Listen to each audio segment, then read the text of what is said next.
Not every thought you have is true. Some are fear, some are trauma, some are conditioning. And if you believe every single one, your life will stay smaller than it needs to be. We often assume that because a thought feels true, it is true. But that's the trap. The mind doesn't just reflect reality. It interprets it through the lens of your past experiences, unresolved wounds, and learned fears. It fills in the blanks, often with the worst-case scenario, and calls it certainty. Your mind is a meaning-making machine. That's its job. But when your wiring has been shaped by anxiety, trauma, or low self-worth, it doesn't always tell accurate stories. It tells survival stories, stories that keep you safe by keeping you small, stuck, or afraid. Stories that feel familiar, not necessarily true. If you never pause to question your thoughts, you'll build your life around illusions, not reality. Learning to step back and observe your mind, rather than blindly obey it, is one of the most radical forms of self-liberation there is, because sometimes the most dangerous cage is the one your own thinking builds. Your brain's primary job isn't to make you feel good, it's to keep you alive.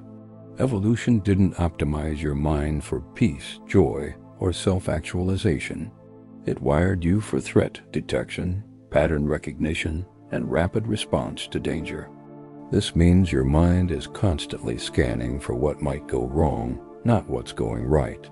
In the absence of real danger, it creates imagined ones. That's survival, not truth. When you assume someone is mad at you after they send a short text, your brain isn't being logical. It's preparing for conflict. It's remembering past experiences where rejection or anger led to pain, and it's jumping ahead to protect you from feeling that again. That assumption isn't based on fact, it's based on fear, but in that moment it feels real, and so you react to it as if it is. The same thing happens when you expect failure, even if you've worked hard and prepared. Your brain remembers what it felt like to be humiliated, dismissed, or let down. It doesn't want you to experience that again. So it assumes the worst, hoping that if you brace yourself, it'll hurt less. But what it actually does is rob you of confidence, energy, and presence in the moment you're meant to show up. And when you start doubting your worth, even after real accomplishments, that's your brain trying to control for risk. If you believe you're not good enough, you won't take bold steps, risk exposure, or hope too much. In survival logic, playing small feels safer. But in the reality of growth, connection, and fulfillment, that mindset quietly destroys your potential. Here's the truth. Most of these negative thoughts are not insights. They're survival scripts. Leftover defense mechanisms from times you were hurt, shamed, or neglected. They echo the voices of the past, not your present reality. And unless you learn to recognize them as such, you'll continue to live inside a prison that no longer matches your life. This doesn't mean you should ignore your thoughts. It means you should question them, observe them, ask, is this fear or fact? Is this my voice or someone else's? Is this protecting me or limiting me? That gap between thought and truth is where your freedom begins. Rewiring your brain away from fear-based patterns doesn't happen overnight. It requires consistent, conscious practice, mindfulness, cognitive restructuring, nervous system regulation, self-compassion. It means building new internal habits that reflect your current life, not your past pain. Cognitive distortions are habitual patterns of thinking that twist reality into something more negative, fearful, or hopeless than it actually is. They're not random. They're learned responses shaped by trauma, chronic stress, or early life conditioning. These distorted thoughts often feel absolutely true because they've been reinforced over time, but in truth, they are faulty scripts. Recognizing them is the first step to healing. Take the thought, I'm not good enough. This is one of the most common and corrosive lies the mind tells. It often starts in childhood, especially if love or validation was tied to performance, perfection, or approval. Over time, your brain internalizes the belief that your worth must be earned and never quite reaches the mark. So even when you succeed, it never feels like enough. The truth? You are already enough. Worth isn't a reward, it's a birthright. Now consider everyone's judging me. This distortion stems from a hyper-awareness of social threat. It might come from past ridicule, exclusion, or humiliation. And now, your mind projects that danger onto every interaction. The reality is, most people are too busy wrestling with their own insecurities to obsess over yours. The judgment you fear is often your own, projected outward. If I fail, it proves I'm a failure. This is a classic example of labeling, a distortion that takes one action or outcome and turns it into a sweeping identity statement. But failure is not identity. Failure is feedback. It's part of learning, not a verdict on your worth. Believing this lie creates paralysis. You stop taking risks, not because you can't, but because you're terrified of what failure would prove. If they really knew me, they'd leave. This thought often lives in those who carry shame, the belief that something inside them is fundamentally unlovable. Shame creates secrecy.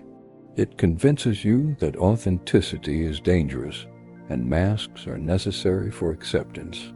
But the real tragedy is that hiding only reinforces the belief that your real self isn't worthy. Vulnerability, though terrifying, is often the path to genuine connection and healing. Then there's nothing will ever change. This is the voice of learned helplessness, the belief that you're stuck, doomed, and powerless. It often grows from long periods of emotional pain where efforts to improve your situation were ignored, punished, or failed. The danger of this distortion is that it blinds you to opportunity. It tells you that hope is naive. But change is always possible. Not fast, not easy, but possible.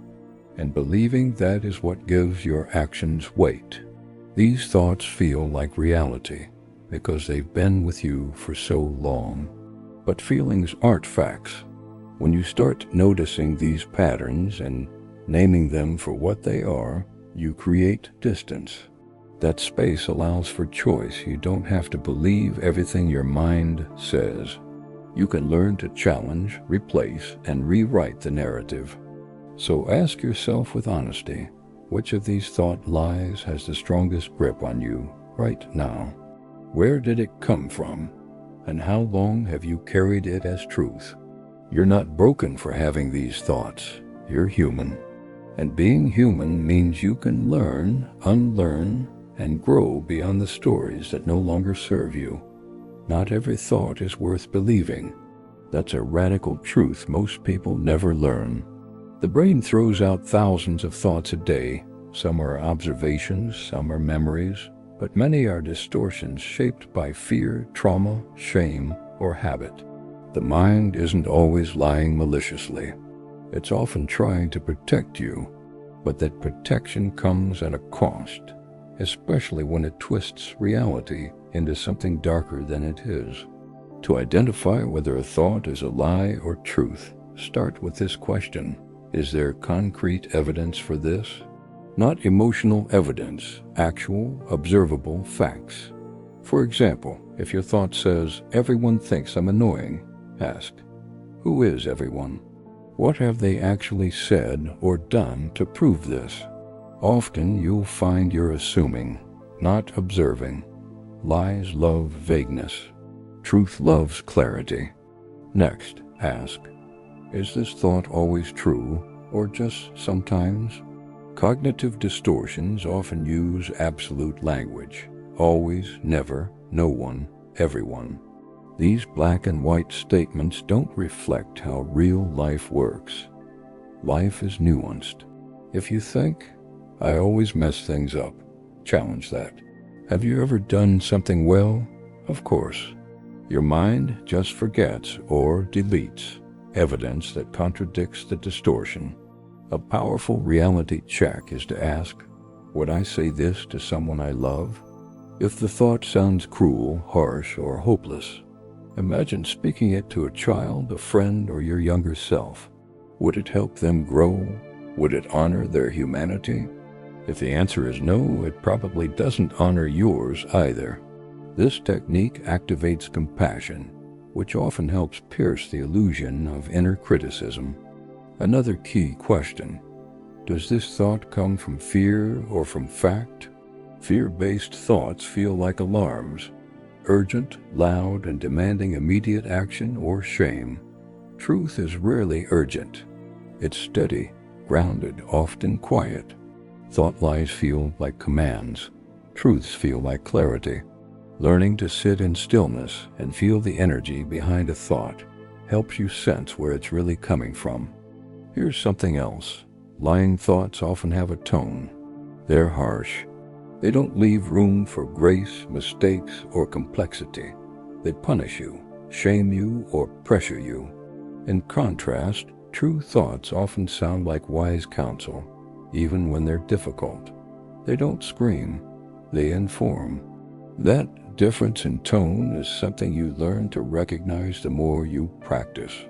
Spotting a lying thought isn't about forcing positivity. It's about learning to think with discernment, to step back from your mental noise and ask, does this thought serve my growth? Does it reflect reality or just old pain echoing through my mind? Spotting a lying thought is only the first step. The real change begins when you interrupt it and then consciously choose something truer to put in its place. The goal isn't to silence the thought by force, but to expose it. That exposure weakens its grip. One of the most effective tools, writing it down. Get it out of your head and onto paper. Lies thrive in secrecy and repetition. But when you write them down, you shift from being the thought to observing it. That shift gives you power.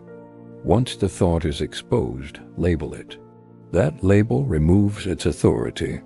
Say to yourself, this is a fear-based thought, or this is shame-talking, or this is my trauma speaking. Labeling separates you from the voice in your head. It reminds you, this isn't truth, it's conditioning. Naming the voice is a form of psychological boundary setting. It allows you to challenge it without becoming entangled in it. The next step is crucial. Replace it, but not with fake positivity.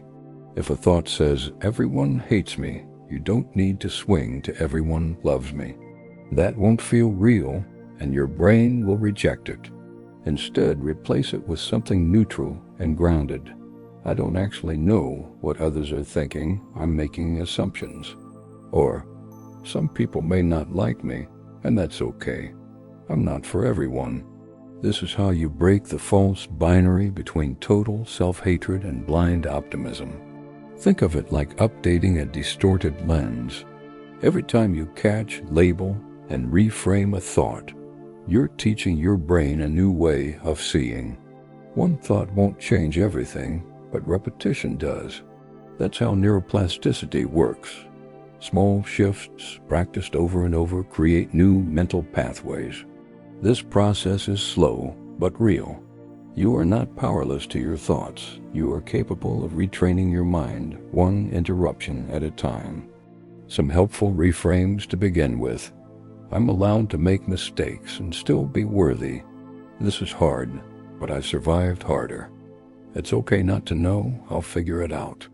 These are not platitudes, they're psychological counterweights. They're rooted in realism, not fantasy. And that's why they work. When practiced consistently, this process builds mental resilience. You start catching distortions faster. You stop spiraling as far. You recover more quickly. The lies lose power not because they disappear, but because you stop believing them. This is the beginning of inner freedom. And one more thing, don't expect silence. These thoughts may always whisper from time to time. Healing doesn't mean erasing the voice. It means learning to recognize it, respond to it differently, and live beyond it. You'll learn to say, "I hear you, but I no longer believe you." That's strength. That's growth. So now ask yourself, what lie comes up most often for you, and what truth could begin to replace it? Not a perfect truth, just a clearer one. That's all you need to start. Your thoughts are not your identity. They are events, mental weather, passing through the sky of your consciousness. Some are helpful, many are not. If you believe every thought you have, especially the ones soaked in fear, shame, or insecurity, you'll live inside a distorted version of reality. And that version becomes a self-fulfilling prophecy, limited, anxious, unkind. Not because it's true, but because you never questioned it. The real shift begins when you separate yourself from your thoughts. When you realize, I am not the voice in my head, I'm the one hearing it. That's the difference between being trapped in your mind and observing it. The observer is calm. The observer is wise. And the observer doesn't react blindly. They reflect. That awareness is where freedom begins. Your job is not to control or suppress every thought. That's impossible and exhausting. Thoughts will come. Some will be helpful. Some will be cruel. Your job is to notice them, especially the ones that hurt, and gently ask, is this true? Is this useful? Is this coming from love or fear?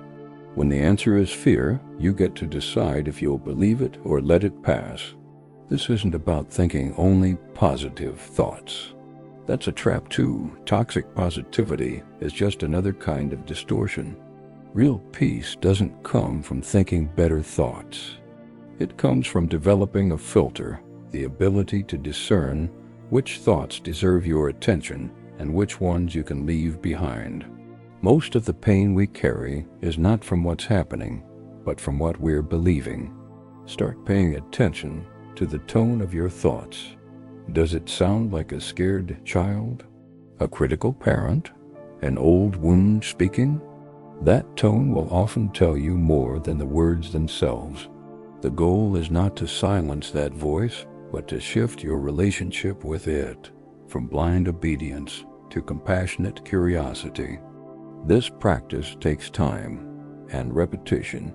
You won't wake up tomorrow completely detached from every thought, but with each moment of awareness, you loosen the grip those thoughts have on you. You start to build a new internal reality, one rooted not in fear or shame, but in truth and presence. Eventually, you'll reach a point where a painful thought shows up, and instead of spiraling, you'll simply say, I see you, but I don't believe you today. That's power. That's healing. That's what it means to live from your awareness instead of your conditioning. And that's not just mental health. That's liberation.